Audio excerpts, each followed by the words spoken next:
Let's take right now, today, the news. We had the tariff announcement, potential tariffs on the new, coming out yesterday from Mr. Lighthizer. If you were advising the president today on how to best to communicate that, what advice would you give him?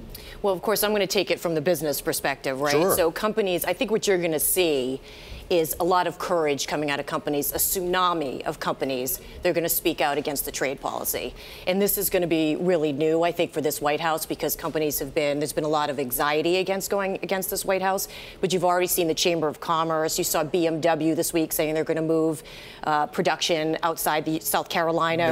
Mary Barra and GM coming out and saying this is a terrible Mary Barra, exactly, right. And obviously you have the Harley situation. So you're really going to see a large group. I mean, there's a company, a machinery company in Wisconsin that's got 40 employees that as of the last few weeks thinks they might go out of business because of, so big businesses can handle any of this, but small companies are really going to struggle. So let's talk about a medium-sized business at least. Yeah. That's Harley Davidson. Yeah. You just referred to him. Yeah. Okay. Let's track it through exactly what happened. There was a time that President Trump was closely aligned. His brand was aligned with the Harley Davidson brand. Remember all those motorcycles that came for the inauguration.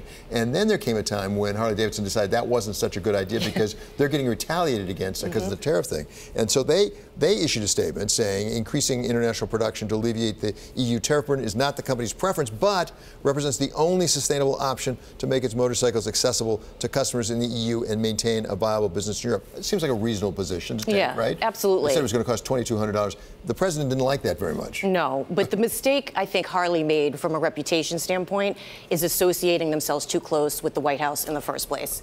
Any company in today's world, you have to be very suspect of going, even though at the time it seems like a really good idea, right, to go to the White House and have a nice photo op and be in the good graces.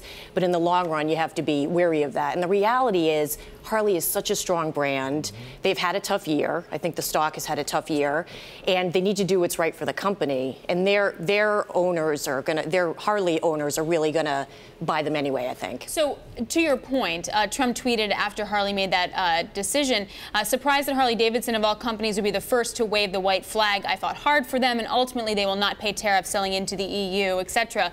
So what do they do now after that kind of tweet? I don't think they do anything. I think the president's tweets for businesses are irrelevant. This is the secret that is not talked about. It doesn't mean that doesn't create a lot of anxiety in C-suites. There's a ton of anxiety, but in the long run, the cycle is so fast, everything moves so fast. Journalists are fact-checking at a pace that's incredible, and companies can communicate directly with their consumers, so it passes pretty fast. You have to have patience and courage. So I think they go with their strategy and talk to the riders. Go right to the riders and explain. So let's take a different example, Pfizer. Yeah. Okay, because the president came out just last week with a fairly harsh tweet about Pfizer and drug prices, saying Pfizer and others should be ashamed that they have raised drug prices for no reason. They are merely taking advantage of the poor and others, unable to defend themselves, while at the same time giving bargain basement prices to other countries in Europe and elsewhere. We will respond. So, what do you do if you're Pfizer and you get that tweet? I think what Pfizer did is brilliant because it really doesn't matter to them that much. I mean, they just announced a major restructuring today. That's what the company is focused on. So to them, okay, roll back the prices to June to where they were, and it doesn't, you know, that's fine for them. And that drug issue is so personal and such a bad reputation issue for these drug companies. So just to make a public statement, say, fine, we won't do it, was brilliant, but it doesn't do that much to Pfizer. So it still maintains that. Does the tweet really matter in the long run? So this is how you play it. You know what you're going to, you sort of make a move so you have some wiggle room, wait for the Trump tweet, and then roll back to where you were from the beginning and just call it a day? Well, not necessarily. I think the drug situation is so specific and so personal for people. It's people's health, right? And the cost of drugs in many cases is really exorbitant. So in most cases, look at Jeff Bezos at Amazon. They say nothing. Right? They just ride it out. The post office issue, the tax issue, the Amazon Washington Post, and they have said nothing. They have a fantastic head of communications at Amazon. They're just riding it out. They're an incredibly strong brand. In most cases, that is what a company should be doing.